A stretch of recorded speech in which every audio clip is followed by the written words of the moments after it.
సృష్టికర్త బ్రహ్మకు ఈ ప్రపంచంలో ఒకే ఒక్క ఆలయం ఉంది. ఒక్క పుష్కర్ అనే ప్రాంతంలో తప్ప మరెక్కడా బ్రహ్మదేవుడి ఆలయాలు కనిపించవు. అయితే దీని వెనక ఒక కథ ప్రాచుర్యంలో ఉంది. బ్రహ్మదేవుడు లోక కళ్యాణం కోసం పుష్కర్ అనే ప్రాంతంలో యజ్ఞం చేయాలని సంకల్పించాడట. అందుకోసం సరస్వతీదేవిని తీసుకుని రమ్మని తన కుమారుడైన నారదుణ్ణి పంపించాడట. కాని ఆమె రాక ఆలస్యమైందట.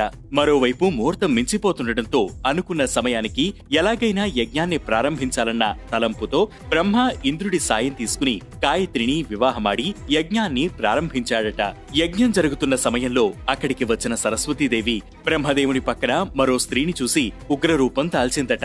తన భర్తైన బ్రహ్మను వృద్ధుడైపోమ్మని, ఆయనకు ఒక్క పుష్కర్లో తప్ప మరెక్కడా ఆలయాలు ఉండవని శపించిందట.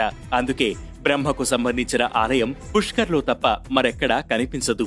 సరస్వతీదేవి శాప ఫలితంగానే బ్రహ్మ వృద్ధుడిగా దర్శనమిస్తాడు.